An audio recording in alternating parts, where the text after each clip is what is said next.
नमस्कार, स्वागत है आपका एबीपी न्यूज में। मैं अखिलेश आनंद हूं। संभल हिंसा पर सीएम योगी आदित्यनाथ ने एक बड़ा बयान दिया। उन्होंने कहा कि संभल और बांग्लादेश की घटना एक जैसी है। जो बाबर ने किया वही संभल और बांग्लादेश में हो रहा है और दोनों घटनाओं में शामिल लोगों का डीएनए एक है। यह अहम बयान योगी आदित्यनाथ की तरफ से दिया गया है, यानी बिल्कुल आक्रामक अंदाज में उन्होंने अपनी बात रखी। जो बाबर ने किया वही संभल और बांग्लादेश में हो रहा है। दोनों घटनाओं में शामिल लोगों का डीएनए एक। दुश्मन बगल के देश में किस प्रकार का कृत्य कर रहे हैं, याद रखना। किसी को अगर गलतफहमी हो, 500 वर्ष पहले बाबर के एक सिपह सालार ने जो काम अयोध्या में किया था, जो काम संभल में किया था, और जो काम आज बांग्लादेश के अंदर हो रहा है, तीनों की प्रकृति, तीनों का डीएनए एक जैसा है। गलतफहमी में मत रहना। अगर कोई ये मानता है कि वो बांग्लादेश में हो रहा है, तो यहां भी बांटने वाले तत्व उनके लिए बेट बन करके खड़े हो रखे हैं, पहले से खड़े हैं। वे समाज के सामाजिक ताने बाने को छिन्न भिन्न कर रहे हैं। इसी मसले पर आइए बातचीत करते हैं। फखरुल हसन हमारे साथ है, फखरुल हसन चांद। आप प्रवक्ता हैं समाजवादी पार्टी के। अश्विनी शाही हमारे साथ है राजनीतिक विश्लेषक के तौर पर, और वीरेश पांडे मेरे सहयोगी भी आपको नजर आ रहे हैं।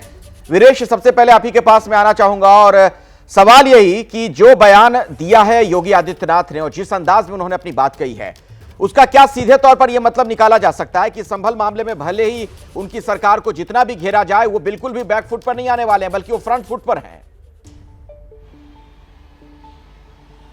योगी आदित्यनाथ 17 से लेकर और आज की तारीख तक कभी भी बैकफुट पर कभी नहीं खेलते हैं।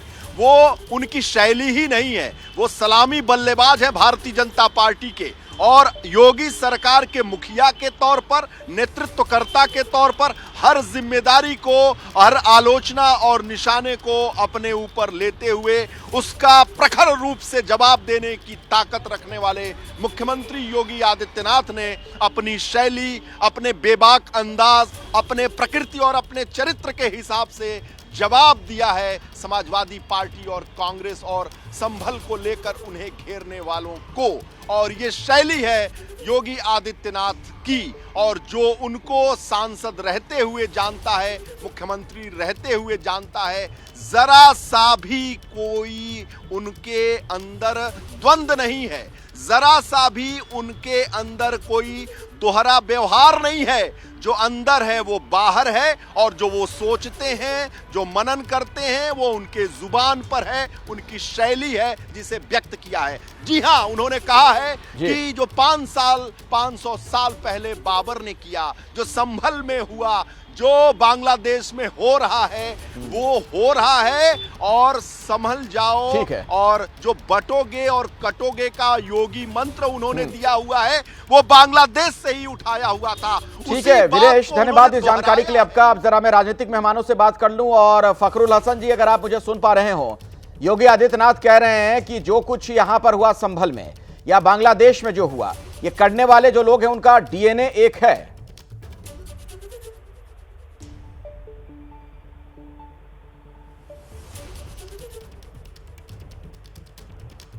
फखरुल हसन साहब, आप मुझे सुन पा रहे हैं?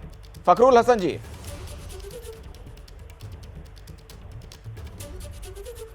शायद मेरी आवाज उन तक नहीं जा पा रही। अश्विनी जी, अगर आप मुझे सुन पा रहे हो, कैसे देखते हैं इस बयान को? बहुत शानदार बयान है, सच्चाई है इसमें। उन्होंने क्या गलत बोला है? देखिए किस तरीके से जो है साजिश रची जा रही है, हिंदुस्तान के खिलाफ अंतर्राष्ट्रीय साजिश रची जा रही है हर जगह। उन्होंने तो यही तो कहा है कि आक्रांताओं के द्वारा जो है मंदिर को तोड़कर मस्जिद बनाया गया है। संभल में भी वही किया गया, अयोध्या में भी वही किया गया, और आज बांग्लादेश में किस तरीके से मंदिरों को तोड़ा जा रहा है, हिंदुओं के ऊपर हमला हो रहा है। गलत क्या कहा माननीय मुख्यमंत्री जी ने, स्पष्ट चीजें की हैं।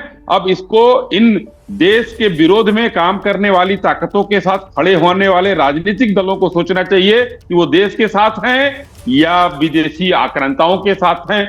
वो तो उनको अभी समाजवादी पार्टी आपके साथ है, आप इनको देखिएगा, ये जरूर कहेंगे। ये तो खड़े थे ना संभल में, जो पाकिस्तानी बुलेट चलाए गए उनके साथ जाकर जेल में भी मिले हैं। जेल में भी इनके नेता उनसे मिलकर आए हैं, जो आरोपी बुलेट चला रहे थे पाकिस्तानी। तो ये लोग सुरेश चाचा के पैसे पर पलने वाले लोग हैं, जो हिंदुस्तान के खिलाफ ही काम करेंगे, मुस्लिम तुष्टीकरण करेंगे। इन लोगों ने तो, समाजवादी पार्टी ने तो अपने घोषणा पत्र में आतंकवादियों को के ऊपर से मुकदमे अच्छा, वापस लेने की बात आपको रोक रहा हूं, मैं आऊंगा आपके पास। मेरे साथ राकेश त्रिपाठी भी जुड़ गए हैं बीजेपी से। राकेश जी, जो बयान योगी आदित्यनाथ ने दिया, जिस तरीके से वो कह रहे हैं कि डीएनए एक है संभल वालों का और जो बांग्लादेश में जो हिंसा कर रहे हैं उन सबका। अभी समाजवादी पार्टी के प्रवक्ता अनुराग भदौरिया से थोड़ी देर पहले मेरी बात हो रही थी, वो कह रहे हैं इस तरीके की बात आप लोग कैसे कह सकते हैं, ये देश तोड़ने वाला बयान है, संभल के लोग हिंदुस्तानी हैं। नहीं, हिंदुस्तानी होते तो पाकिस्तान के असलहे से उत्तर प्रदेश की पुलिस पर गोलाबारी न कर रहे होते। हिंदुस्तानी होते तो हिंदुस्तान के संविधान में यकीन कर रहे होते। हिंदुस्तानी होते तो कोर्ट के फैसले का अनुपालन सुनिश्चित कर रहे होते। कहीं ना कहीं ये बात तो स्पष्ट है कि देश के बंटवारे के समय में भी कुछ लोगों के मन में ऐसी मंशा रह गई, इच्छा रह गई, जो उस समय पाकिस्तान नहीं जा पाए, जो बांग्लादेश नहीं जा पाए, जो अपना एक आजाद अलग मुल्क जो मंशा मुस्लिम लीग की थी, उस मंशा के साथ रहे हैं। और वही लोग भारत के संविधान को न मानने को तैयार है, वही लोग आज जो है कानूनों का पालन करने। नहीं, एक बात बताइए राकेश त्रिपाठी जी, अपने देश के जो हमारे रहने वाले लोग हैं, साथी हैं, भाई कह लीजिए, सब कुछ हिंदुस्तानी हैं, वो संभल के लोग भी, उनको अगर इस तरीके से शक की निगाह से आप लोग देखेंगे तो इससे देश टूटेगा कि जुटेगा?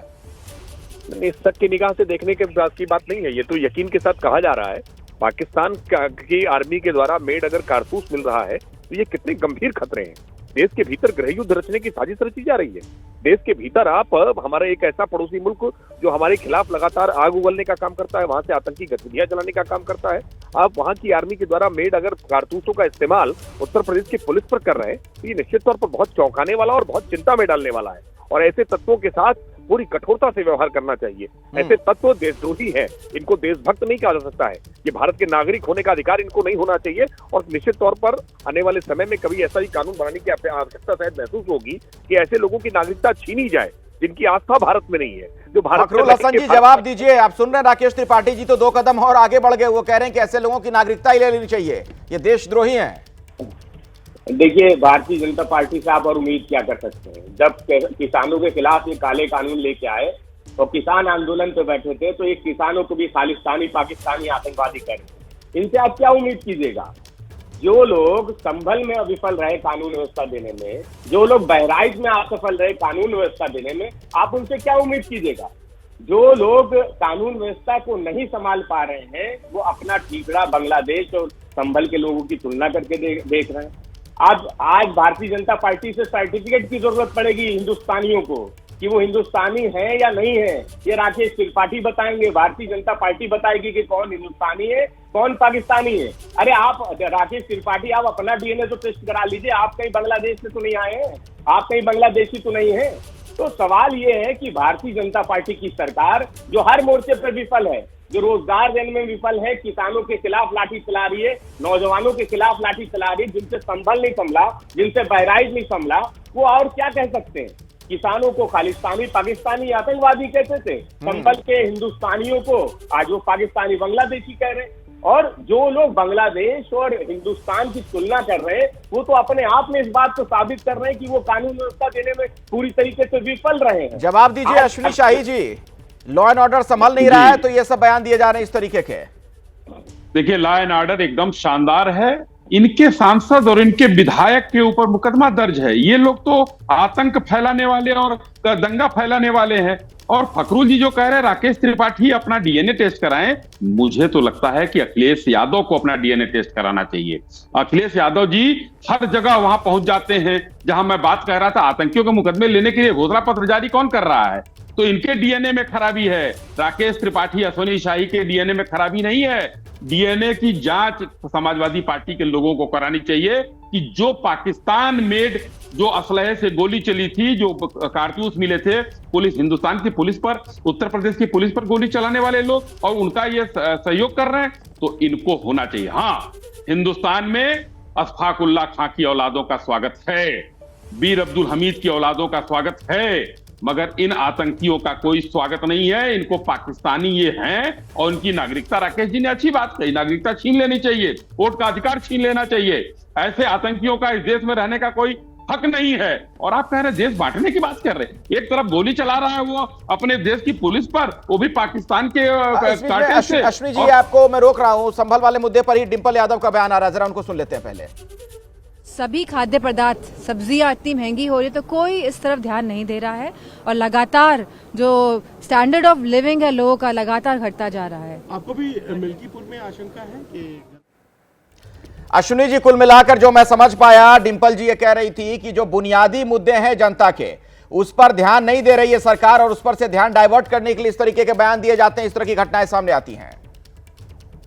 बात ना हो तो बुनियादी मुद्दे से ध्यान भटकाया जा रहा है। रोजगार हम उत्तर प्रदेश में लगातार दे रहे हैं, महंगाई पर अंकुश लगाने की हम बात कर रहे हैं। उत्तर प्रदेश की जनता को जो है हर सुख सुविधा जो उनको मिलनी चाहिए, उनका अधिकार है, सब दे रहे हैं, चाहे मकान से लेकर बिजली तक, शौचालय तक, सब दे रहे हैं। इन लोगों को चूंकि मौका नहीं मिल रहा है प्रदेश तोड़ने का, प्रदेश में जो है दंगा फैलाया जा रहा है, तो देखिए किस तरीके से उनके मंसूबों को धूल दूसरित किया जा रहा है। माननीय मुख्यमंत्री जी के द्वारा कानून के तहत हम काम कर रहे हैं। आप लोगों को मौका नहीं मिल रहा है तो उसकी एक खिसियाहट है क्या इस तरीके के बयान जो आप लोग दे रहे हैं? देखिए जो लोग जिन्ना की मजार पे जाके आंसू बहाते हैं, जो लोग पाकिस्तान जाके केक काटते हो, हमें उनसे कम से कम हिंदुस्तानी होने का सर्टिफिकेट नहीं चाहिए। दूसरी बात, आप बिजली का निजीकरण कर रहे हैं उत्तर प्रदेश में, नौजवान जो रोजगार मांगने निकल रहा है तो आप उसको लाठी मारने का काम कर रहे हैं, महंगी बिजली दे रहे हैं, दूध और दही पे आप टैक्स ले रहे हैं। आपकी 10 साल की केंद्र की सरकार, 7 साल की उत्तर प्रदेश की सरकार की आखिर सफलता क्या है? आप किन कामों पे वोट मांगेंगे? हिंदू मुसलमान पे ही तो मांगेंगे, पाकिस्तान बांग्लादेश के नाम पे ही तो मांगेंगे। आपके पास क्या है बताने के लिए उत्तर प्रदेश में? आपने क्या कर दिया उत्तर प्रदेश में नौजवानों के लिए, किसानों के लिए, मजदूरों के लिए? भारतीय जनता पार्टी की सरकार हर मोर्चे पर असफल है, इसलिए दंगे के माध्यम से, हिंसा के माध्यम से, बांग्लादेश और पाकिस्तान का नाम लेके ये वोट लेना चाहते हैं। माननीय मुख्यमंत्री जी अयोध्या में बोल रहे थे, अयोध्या में भी कुछ समय बाद चुनाव है, इसलिए वो चुनाव की जमीन तैयार कर रहे हैं, क्योंकि रोजगार पे बोला नहीं जा सकता, महंगाई पे बोला नहीं जा सकता, बोला किस पे जा सकता। लेकिन फखरुल जी, एक बात बताइए, आप लोग जो बातें कह रहे हो जनता को क्यों नहीं समझा पाते हैं? चुनाव होता है, नतीजे आते हैं, उसमें आप लोग हार जाते हैं। भाई लोकतंत्र में तो जो मैंडेट जनता का जो जनादेश होता है उसी के आधार पर फैसले होते हैं ना। नहीं तो जनता ने तो लोकसभा चुनाव में फैसला सुनाया ना। नहीं, अभी जो बाय इलेक्शन हुआ उसमें क्या हुआ? बाई इलेक्शन यूपी तो में जानते हैं किसका होता है, सरकार का होता है। और आपने भी देखा था बाई इलेक्शन में कैसे लोकतंत्र को लूटने का काम हुआ, कैसे 7 पुलिसकर्मी सस्पेंड किए गए थे, कैसे वोट डालने का काम किया गया, वोट रोकने का काम किया गया। लोकसभा चुनाव में जनता ने अपना जनादेश दिया था, बताया था उत्तर प्रदेश की जनता किसके साथ खड़ी हुई है। भारतीय जनता पार्टी जो 33 सीटें लेके आई थी, समाजवादी पार्टी इंडिया गठबंधन 44 सीटें लेके आया था, तो जनता ने तो अपना फैसला सुना दिया। उस फैसले के बाद ही तो ये खिसियाहट है, उस फैसले के बाद ही तो पूरे देश में मंदिर, मस्जिद और मजारों के मुद्दे को उठाया जा रहा है। उसी फैसले की खिसियाहट है क्या सुनी जी? लोकसभा में जो झटका लग गया यूपी में बीजेपी को।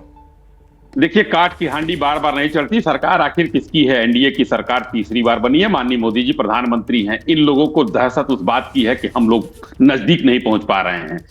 अभी देखिए, इन्होंने कहा इंडिया अलायंस जो है लेकर आया 44 सीट, और आज अभी सदन में कह रहे हैं कि कांग्रेस ने उसको उठाया नहीं सदन में। आज बयान आपने सुना होगा, अंदर अंदर मारामारी चल रही है, बाहर ये 44 सीट गिना रहे हैं। ये एक दूसरे को अब इस समय काटने पर लगे हुए हैं लोग। इस समय इनका देखिए, अभी इन्होंने कहा कि हम उत्तर प्रदेश में कोई काम हम गलत नहीं करते थे। मेरी बेटी, उनका कल एक इनका सरकार थी, इन्होंने लगाया था 30,000 रुपए मुस्लिम बच्चियों को देते थे, हिंदू बच्चियों को नहीं देते थे। SC ST कहाँ गए हमारे हिंदू? नहीं देते थे। इधर आ जाइए, अब इन लोगों ने जो उत्तर प्रदेश में जो भी रोजगार दिए, नौकरी दिए, 2 लाख, अगर ये बता दें, चांद भाई बैठे हुए हैं कि 2 लाख से ऊपर 1,93,000 या कितने नौकरियां दी इन लोगों ने। उसके बाद कहते हैं रोजगार नहीं है। क्यों नहीं दिया भाई? आपकी सरकार थी 5 साल, दे देते 5-7 लाख। हम तो अपने 5 साल में 6.5 लाख नौकरियां दिए और अभी लगातार बांट रहे हैं। शानदार। अभी देखिए किस तरीके से पुलिस भर्ती परीक्षा हुई, सारी परीक्षाएं हो रही है बेहतर तरीके से। अच्छा, जब ये सब कुछ इतने अच्छे तरीके से हो रहा है सुनी जी, आप कह रहे हैं सब कुछ बल्ले बल्ले है, बहुत बढ़िया हो रहा है, तो फिर ये मिलान क्यों करवा देते हैं? डीएनए वगैरह मिलाने की क्या जरूरत पड़ जाती है कि संभल वालों का और बांग्लादेश में जो हिंसा कर रहे हैं डीएनए एक है? क्यों ना करें? देश के खिलाफ जो कार्य करेगा उसका घर हम नेस्तनाबूद करेंगे, उसको नेस्तनाबूद करेंगे, डीएनए मिलाएंगे। एकदम वही डीएनए पे चल रहे हैं। हम अपने हिंदुस्तान में और उत्तर प्रदेश में क्या आतंकियों को पनपने देंगे? जो हमारे पुलिस पर गोली चलाए पाकिस्तान की, पाकिस्तान हमारा दुश्मन देश है और ये लोग चाहते हैं वही काम करना। डीएनए मिलाना पड़ेगा। माननीय योगी जी मुख्यमंत्री होते हुए भी कितनी सटीक और कितना साफगोई से बात अपना कहते हैं। कोई काट हो तो बता दें ये लोग। कोई काट है एकदम नहीं फखरुल हसन काट। जी? और अब कोई काट है? बहुत ही साफगोई से ये बातें कह दी हैं योगी आदित्यनाथ जी ने। देखिए वक्फ के मुद्दे पे आंध्र प्रदेश के मुख्यमंत्री चंद्रबाबू नायडू जी का दल कहाँ था इनके साथ, बिहार का दल इनके साथ कहाँ था जो गठबंधन में, और कभी आंध्र प्रदेश के मुस्लिमों का भी डीएनए टेस्ट करा लीजिए, जिनकी सरकार, जिनके समर्थन से आप सरकार चला रहे हैं, जिनकी बैसाखी से आप सरकार चला रहे हैं, जो आंध्र प्रदेश की सरकार भारतीय जनता पार्टी गठबंधन की सरकार ये कहती है कि 50 साल के ऊपर के मुसलमानों को पेंशन देंगे, मस्जिदों के इमामों को पेंशन देंगे, कभी उनका भी डीएनए टेस्ट करा लीजिए। जिस दिन डीएनए टेस्ट करा लीजिएगा, ये जो आपका अहंकार है ना सरकार का, कि तीसरी बार सरकार बनाई हुई है केंद्र में, उस सरकार का हश्र आपको पता चल जाएगा। इसलिए आप मुद्दों से जनता का ध्यान बांटना चाहते हैं। आपने रोजगार के नाम पे विधान परिषद में भर्ती की, जो माननीय सुप्रीम कोर्ट में जिसको चैलेंज किया गया है। उत्तर प्रदेश में 69,000 शिक्षक भर्ती हुई, जिसमें आपने पिछड़ों को आरक्षण देने का काम नहीं किया। उस पूरी सूची को माननीय उच्च न्यायालय ने निरस्त कर दिया। आपने कहाँ रोजगार दिया? नौजवान अभी निकला तो था रोजगार के लिए, लाठी देने का काम किया आपने। किसान सड़क पे है तो आप क्या दे रहे हो? लाठी देने का काम करो, मुकदमे देने का काम करो। इन मुद्दों पे चर्चा ना हो, इसलिए आप डीएनए टेस्ट कराना चाहते हैं। भारतीय जनता पार्टी का अगर डीएनए टेस्ट करा लिया जाएगा तो निसंदेह वो जिन्ना की मगार तो रोने वालों का ही डीएनए निकलेगा। इसलिए भारतीय जनता पार्टी से अच्छा, एक बात बताइए फखरुल हसन साहब, एक बात बताइए, सुनिए मेरी बात सुनिए। जिन लोगों ने संभल में हिंसा की उनको क्या मानते हैं आप? देश सेवा का काम था। हिंसा की, जिन लोगों ने संभल में हिंसा की, जिन लोगों ने संभल में नारे लगाए, जिन लोगों की विफलता से संभल की हिंसा हुई, उन सब पे कार्रवाई होनी चाहिए, निष्पक्ष तरीके से कार्रवाई होनी चाहिए। नहीं, लेकिन जो लोग ईंट पत्थर बरसा रहे थे देश सेवा तो नहीं कर रहे थे ना? जो लोग ईंट पत्थर बरसा रहे थे, जो लोग जा रहे थे सर्वे के लिए नारे लगाते हुए, वो भी कोई दोस्त के दूल्हे नहीं थे। और जिन लोगों की विफलता के कारण इतना बड़ा हादसा हुआ है, इतना बड़ी घटना हुई है, उन पे भी कार्रवाई होनी चाहिए। वो उनकी विफलता से वो अपना पीछा नहीं छुड़ा सकते, या सरकार इस बात को नहीं कह सकती कि हमारी। ठीक है फखरुल जी, मैं आता हूं आपके पास। एक बड़ा बयान सामने आ गया है, आप ही के पार्टी के नेता है रामगोपाल यादव। सीएम योगी आदित्यनाथ के बयान पर रामगोपाल यादव ने पलटवार किया कि जिसका दिमाग खराब वो ही ऐसी बातें करते हैं। ये बात कही रामगोपाल यादव ने। मुख्यमंत्री योगी आदित्यनाथ ने जो बयान दिया, डीएनए का जो उन्होंने मिलान कराया, उसको लेकर रामगोपाल यादव का ये बयान सुनिए आप। प्रोफेसर रामगोपाल यादव मेरे साथ में है। सर, संभल और बांग्लादेश में समानता है, डीएनए एक है, तो इस तरह की बात कर रहे हैं योगी आदित्यनाथ जी। अब इसको यही कहा जाएगा, केवल जिनके ये भेजा गड़बड़ हो गया वही ऐसी बात करते हैं। लेकिन सर मुख्यमंत्री ये कहते तो रामगोपाल यादव का साफ तौर पर यही कहना है कि वो ज्यादा कमेंट तो नहीं करना चाहते, लेकिन योगी आदित्यनाथ के बयान पर एक टिप्पणी जरूर करते हुए। अंकित गुप्ता, एबीपी न्यूज के लिए। जिसका दिमाग खराब वो ऐसी बातें करेगा, ये सुना आपने रामगोपाल यादव का बयान। सीएम योगी के संभल वाले बयान पर पप्पू यादव ने भी अपनी प्रतिक्रिया जाहिर की है। क्या कह रहे हैं वो, ये भी सुन लीजिए आप। इस वक्त मेरे साथ मौजूद है पप्पू यादव।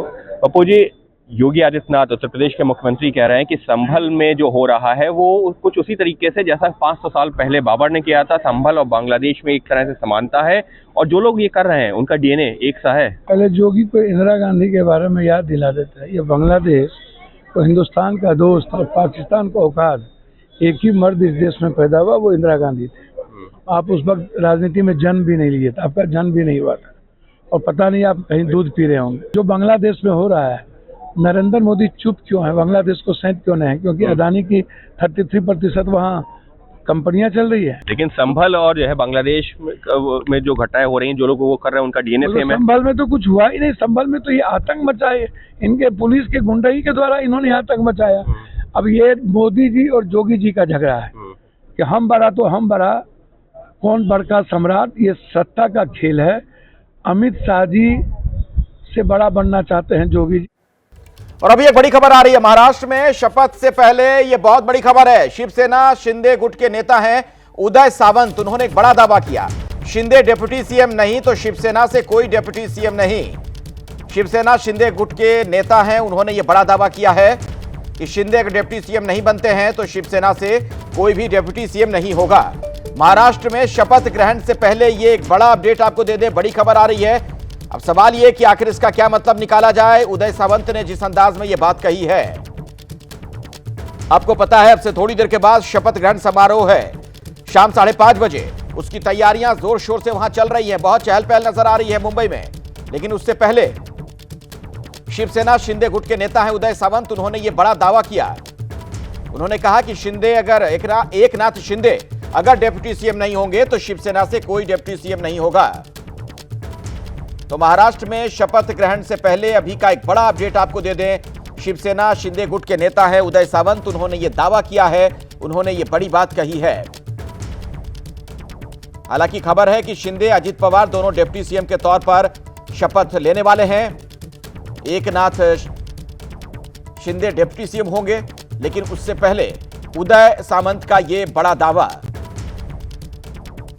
आज चैनल के ऊपर जो उप मुख्यमंत्री पद के बारे में हमारे एमएलए लोगों के नाम आ रहे हैं वो गलत है, इससे हम कोई भी सहमत नहीं है।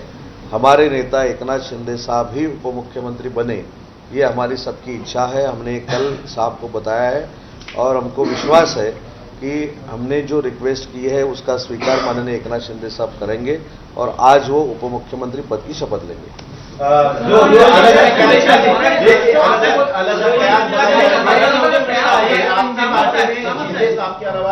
कोई भी उप मुख्यमंत्री नहीं बनेगा, कोई भी नेता प्रेस में नहीं है, थोड़ा अभी ये चर्चा को फुल स्टॉप होना चाहिए। हम अभी सिरसाट साहब भी यहाँ बैठे हैं, हमारे मुख्य प्रतोद भी यहाँ है, यहाँ हमारे एमएलए साहब भी 2-4 है।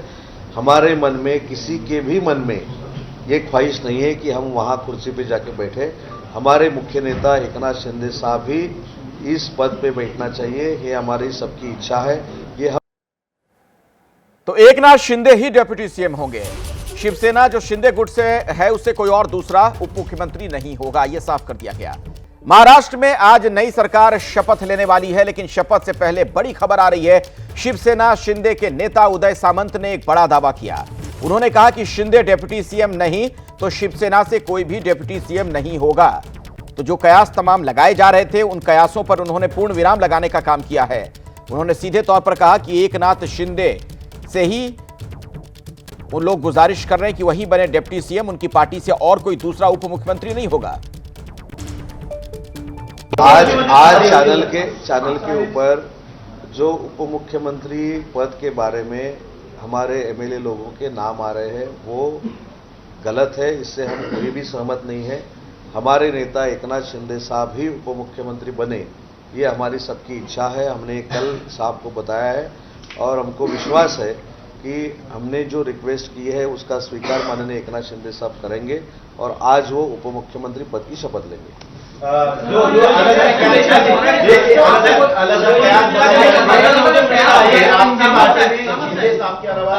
कोई भी उप मुख्यमंत्री नहीं बनेगा, कोई भी नेता प्रेस में नहीं है, थोड़ा अभी ये चर्चा को फुल स्टॉप होना चाहिए। हम अभी सिरसाट साहब भी यहाँ बैठे हैं, हमारे मुख्य प्रतोद भी यहाँ है, यहाँ हमारे एमएलए साहब भी 2-4 है।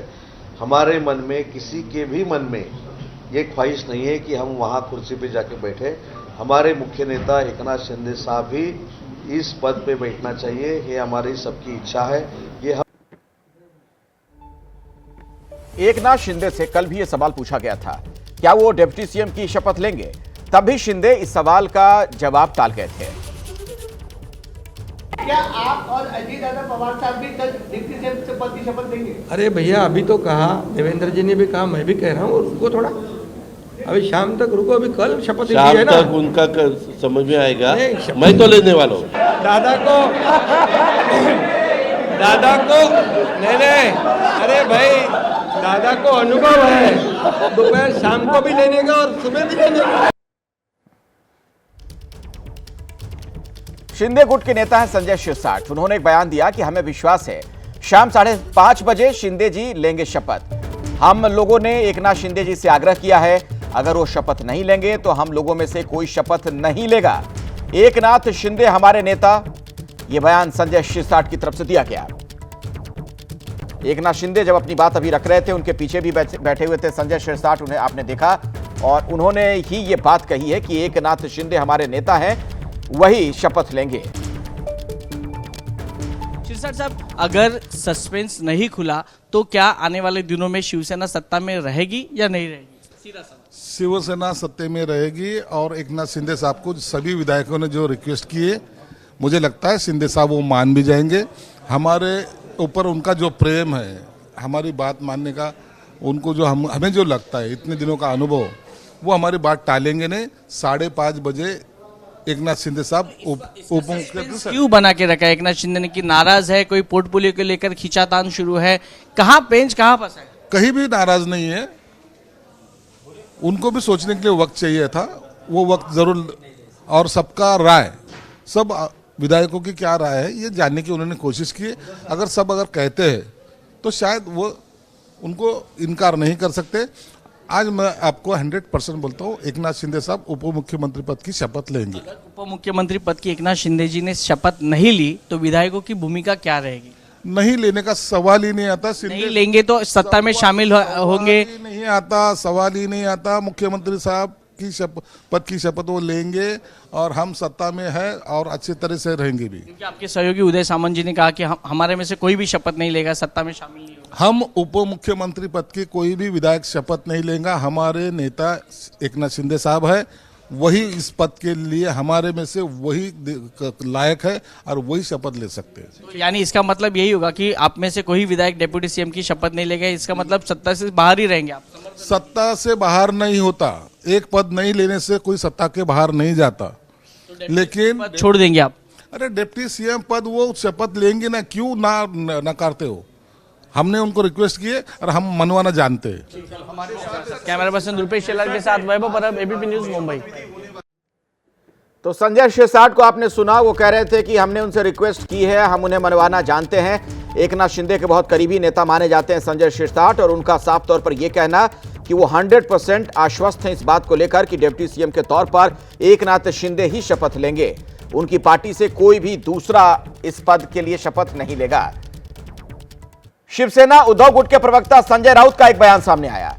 शिंदे को इस्तेमाल करके फेंक दिया गया है, यह कहना है संजय राउत का। अब बीजेपी शिंदे की पार्टी को तोड़ सकती है। तो एक कॉन्स्पिरेसी थ्योरी लेकर एक बार फिर से सामने आए हैं संजय राउत।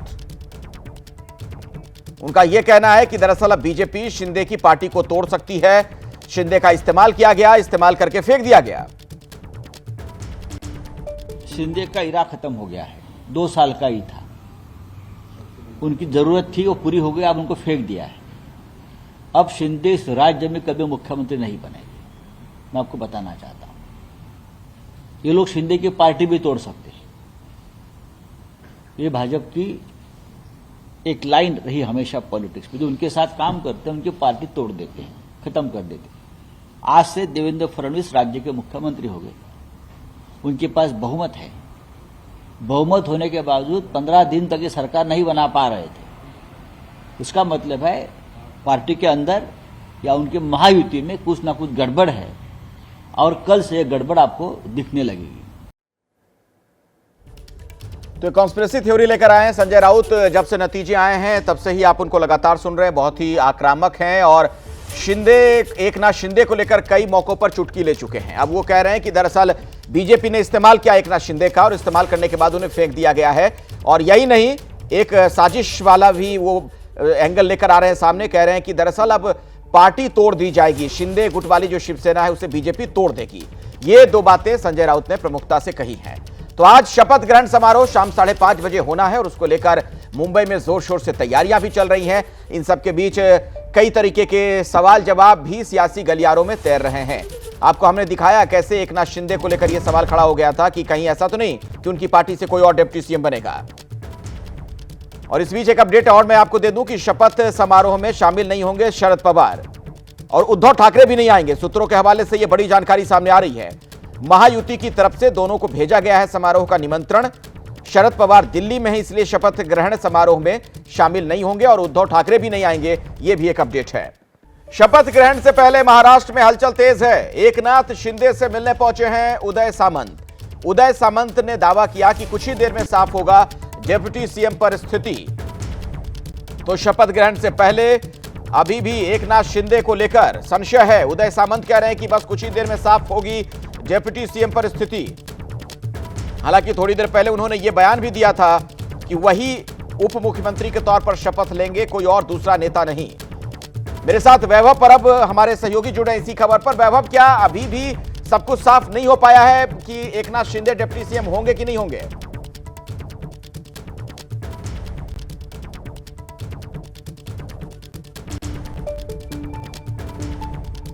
वैभव तक मेरी आवाज शायद नहीं पहुंच पाई है। एक बार फिर से आपको बता दें, अभी की ये बड़ी खबर सामने आ रही है। शिंदे गुट के नेता हैं उदय सामंत। उन्होंने कहा कि कुछ ही देर में यह बात साफ हो पाएगी कि डिप्टी सीएम को लेकर एकनाथ शिंदे का क्या रुख होगा। संभल हिंसा से जुड़ी एक बड़ी खबर हम आपको बता दें। हिंसा में 1 करोड़ रुपए की संपत्ति का नुकसान हो गया। ये जो आकलन किया गया उसके बारे में संभल के एसपी कृष्ण कुमार बिश्नोई ने जानकारी दी है। उपद्रवियों से इसकी वसूली की जाएगी नुकसान की। आरोपियों के पोस्टर भी जारी किए जाएंगे और अब तक 34 लोगों को गिरफ्तार किया जा चुका है। तो लाखों का नुकसान हुआ है। जो आर्थिक नुकसान हुआ उसकी वसूली इन लोगों से की जाएगी जो लोग इसमें शामिल थे, संलिप्त थे। उनकी पहचान की जा रही है, उनके पोस्टर भी जारी किए जाएंगे।